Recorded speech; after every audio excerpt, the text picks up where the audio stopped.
எப்போதெல்லாம் சங்கடம் ஜனிக்கிறதோ அப்போதெல்லாம் அதன் நிவாரணமும் உடன் ஜனித்துவிட்டது என்பதை தாம் அறிவீர்கள். அது இறைவன் விதித்த விதி.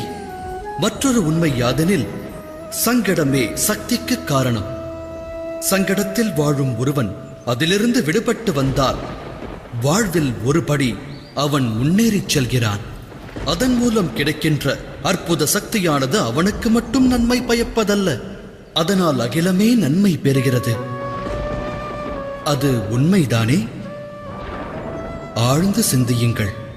சங்கடம் என்பது ஒரு வாய்ப்பை ஏற்படுத்தும் நிகழ்வு. அதை கொண்டு ஒருவன் மாற வேண்டும்.